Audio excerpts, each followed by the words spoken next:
Some walked for days to escape the threat of Africa's deadliest Islamic extremist group and the desperation of drought. But the problems for more than 200,000 Somali refugees are far from over. Now huddled in 5 sprawling camps in Ethiopia, the refugees face ration cuts in the coming months unless more international support arrives. Their plight is often overlooked in a region where hunger and conflict in Somalia and South Sudan put millions at risk.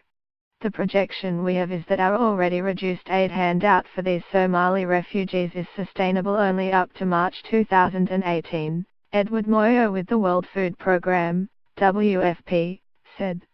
How are we going to explain to a pregnant mother who has a number of other children that we are going to cut her ration beyond what she's already going through?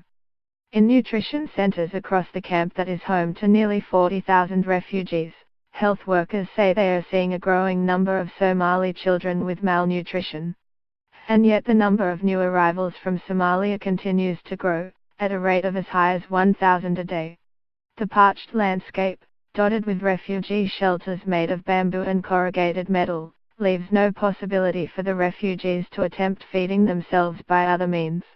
I fled Somalia fearing al-Shabaab militants and the severe drought there, Rukia Muhammad Osman, 37, a mother of 8 who fled the Jidda region in Somalia South, said. My husband is a disabled person, so I had no choice but to leave, she said. WFP is appealing for $27 million to support 650,000 refugees from across the region who now live in Ethiopia camps.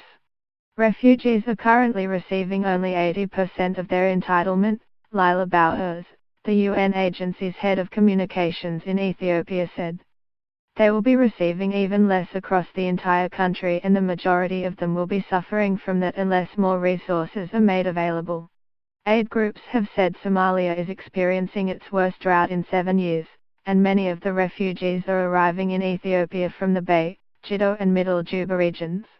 It is an echo of Somalia's devastating famine in 2011 that claimed the lives of 250,000 and sent many more into neighboring countries.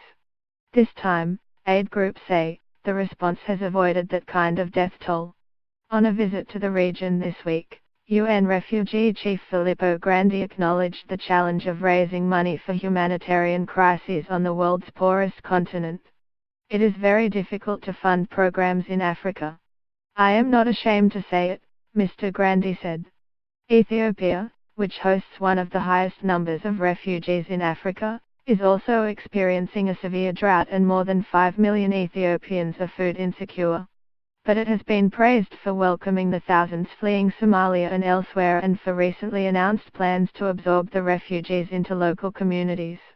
Many understand that the traumatized arrivals had little choice but to flee. I want to be a math teacher, that's my plan, not to join the militants. AP